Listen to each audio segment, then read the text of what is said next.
Sometimes you just need a recipe that allows you to put it in the oven and then forget about it for a while versus babysitting it on the stovetop. Today, I've got 3 recipes for what I'm calling one-pan wonder dinners, and they do just that. They combine freeze-dried and fresh ingredients for some of the yummiest comfort food casseroles. All of them are on the table in under an hour, and most of that time is hands-off, y'all. Most of that time is baking. These are all so tasty. I can't wait for you to try them.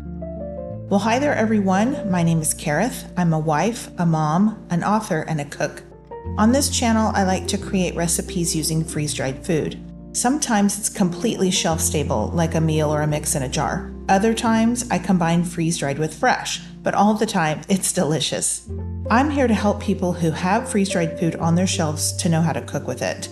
I test out recipes so you don't have to. Welcome to the Freeze-Dried Foodie. Freeze-dried ingredients don't always behave exactly like their fresh counterparts when it comes to cooking and baking. After all, their water has been removed and they've been preserved for long-term storage. And while that's helpful and necessary to get maximum shelf life from them, it can sometimes get in the way when you're ready to prepare them and make yourself a meal. I'm going to show you my techniques for using my food storage in oven-baked casseroles. Here's the chicken and rice with broccoli. I'll put the full recipe for all of these down below, and they all made at least 3 good-sized servings, sometimes 4 servings. What you have to do is start with some hot water, because what you want to do is give your freeze-dried chicken a little bit of a head start. So I put some of the freeze-dried pulled chicken that I got from freeze-dry wholesalers. I put it in a pint jar, and then I added some mirepoix to that. That's the onions, celery, and carrots. And I'm giving them a little bit of a head start in that pint jar with near boiling water. I started my oven to preheat my oven. After the oven has preheated, then you're going to start the rest of this process. So I've got like a 2-quart casserole dish out, and then I put some rice down in the bottom that's uncooked, raw, like medium grain rice. And then I'm adding to that some cream of soup mix. I'll put that recipe down below. And then I've got some more water. The key here is to use really hot water to start with. That's important.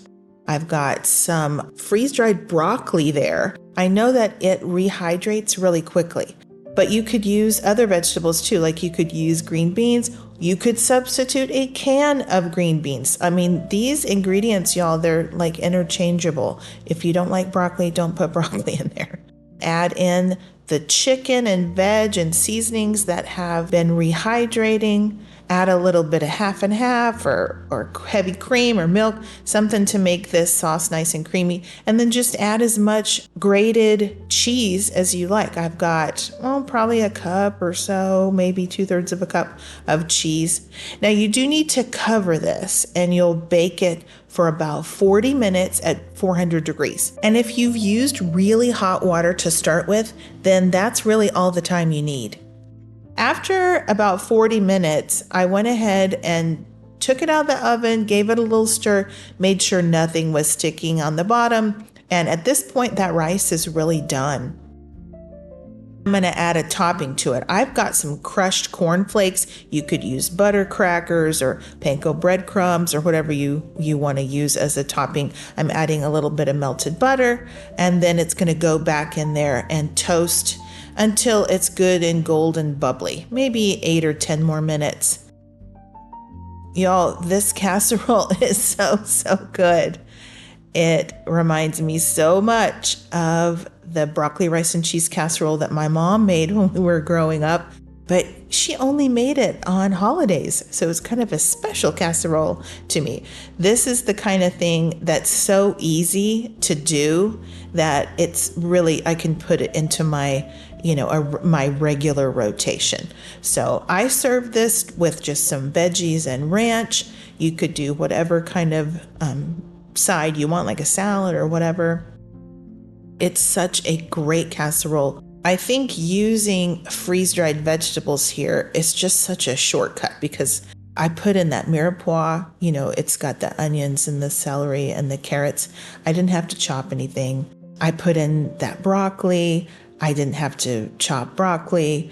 It's just like such a great hack to have freeze-dried food on your shelves.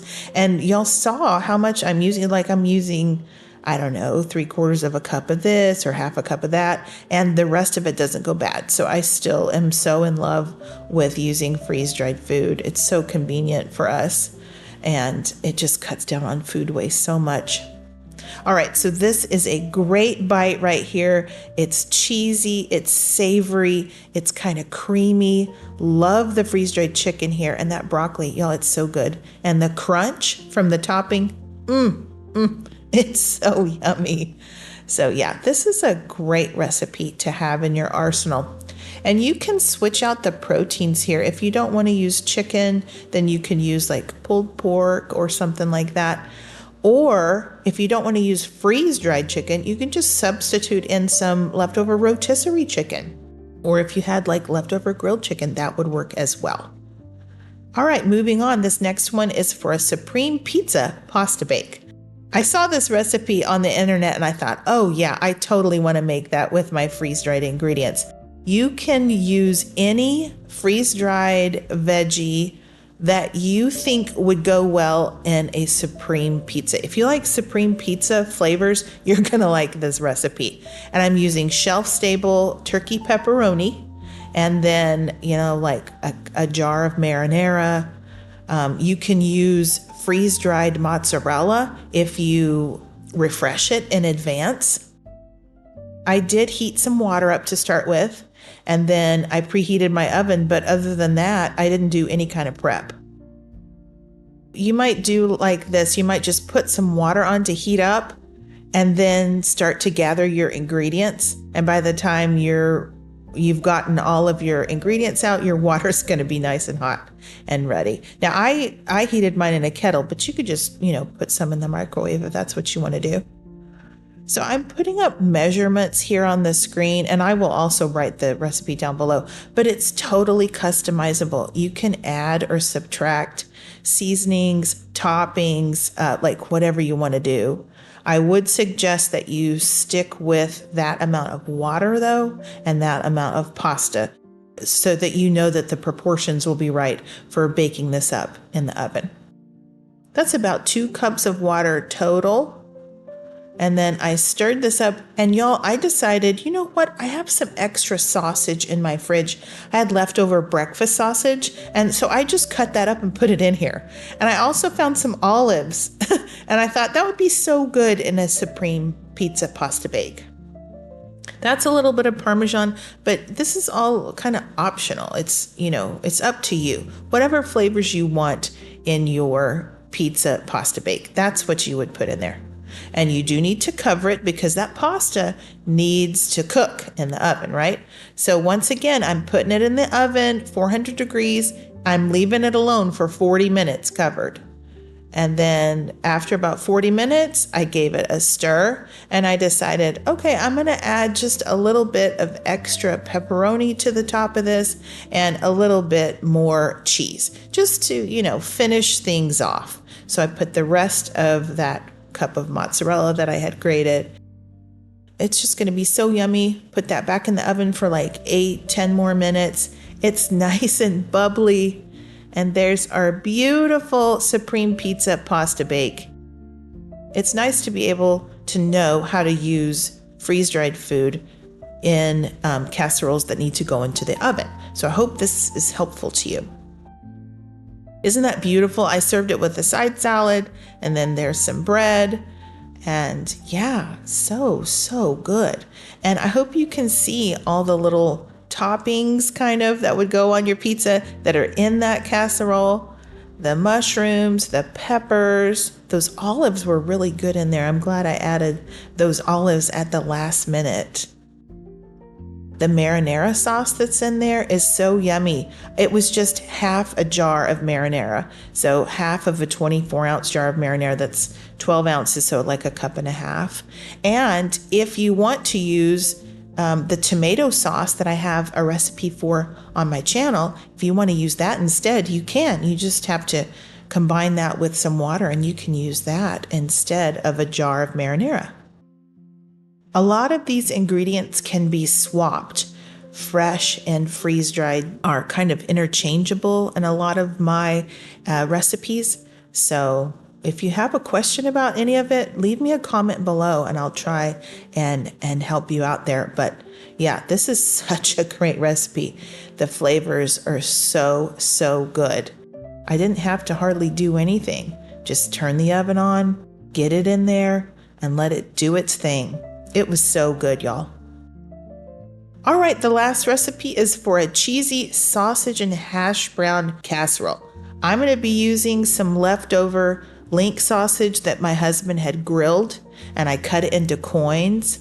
I found those freeze-dried hash brown potatoes on the freeze-dry wholesalers website, and I got those when they had a buy 3 get 2 special with their vegetables. So yeah, that ended up being a pretty good deal. So it was the first time I had tried that type of potato, and I really liked them. I would suggest that you give it a little bit of a head start by refreshing it before you start your oven. So once again, I've got hot water here. I put my kettle on and then I got out all my ingredients. And into a pint jar, I put those freeze-dried hash brown potatoes, and I'm adding some of the vegetables that are going to go into this casserole along with the seasonings. And I'm just going to give these guys a head start and add that really hot kettle water to that pint-sized jar, and then they're going to have some time to refresh while that oven is preheating. So I went ahead and filled that jar with that hot water, and then I started to preheat my oven. And I want to keep that water really hot because I'll make a little sauce with it in just a minute. So after my oven had preheated to 350, then I added the rest of that hot water to my casserole dish. And now I'm going to make a cheesy and creamy sauce. I'm going to use cream of soup mix. Y'all, I love that stuff. You should definitely be using that. I'm also using some sour cream powder, and then I'm using some cheese sauce mix to make this creamy cheesy sauce. I have a copycat recipe on my channel for that cheese sauce mix. I have the recipe on my channel for the cream of soup mix as well. If you don't have the sour cream powder, you can substitute regular sour cream. Just cut back on your water by maybe 3 or 4 tablespoons. All right, after the oven has preheated, then I went ahead and emptied that jar of potatoes and veggies and seasonings into the casserole dish. I'm adding some cheese. I added that cut up sausage. You could use freeze-dried sausage here. That Mountain House andouille sausage would be really good in this. And then I just let it bake for half an hour, and I left and did some other things. So that was great. I ended up topping it off with a little bit of my extra shredded cheese, and then I stuck it back in the oven, uncovered, and cooked it for another 10 minutes or so, just until it's nice and golden bubbly. Once again, there's just nothing about this casserole that would let anybody know that any of those ingredients had been freeze-dried to start with. I mean, they just taste like regular ingredients that you're used to cooking with. And I think if you use these techniques that I've showed you, like a little bit of soaking in hot water while your oven preheats, that's gonna help you get the right texture from your freeze-dried food. All right, so this is ready to serve up. You do need to let that sit for a little while and rest. Just cover it and let it sit for probably 5 minutes or so, or even 10 minutes. It'll tighten up even more. The sauce tightens up a lot as you let it sit. After, I kind of messed around with the camera and I took a bunch of pictures, then it was really good and tightened up. So yeah, here's our beautiful cheesy sausage hash brown casserole. I served this with some fruit because I thought, you know what? It could be almost like a breakfast, I mean, it's good any time of day. But yeah, it was really good with that fruit. The hash brown potatoes, they ended up great in here.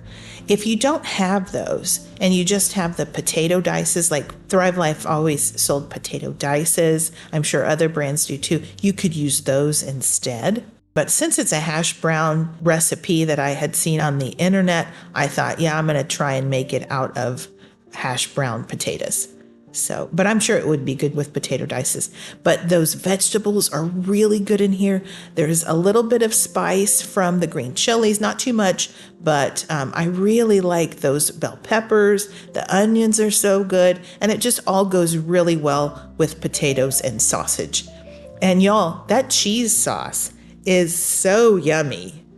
I really, really like the sauce that this is in. It's just so full of flavor. Yeah, this is a good one. And you know what I did with the leftovers? I put these leftovers in a breakfast bake the next day. So I added eggs and cream and some other things, and I made a breakfast bake out of this. And y'all, it turned out so delicious. All right, y'all. Well, thank you all so much for watching. I appreciate you spending some of your day with me today. I hope these recipes are helpful for you as you are using your freeze-dried ingredients in your everyday cooking. Don't forget, I've got a couple of cookbooks available for you. I've got the print versions on Amazon, and then I do have a couple of them available in the Kindle edition now. I'm excited about that. And then I've got regular digital downloads on my website, which is thefreezedriedfoodie.com, and I will link all of that below. All right, it's time for our verse of the day. And today's verse is something that I hope is familiar to you. It is Joshua 1:9, and it reads, "Be strong and courageous. Do not be afraid or discouraged, for the Lord your God is with you wherever you go." Amen. Well, I hope you'll have a wonderful day, a blessed week, and until next time, y'all take care and keep thriving.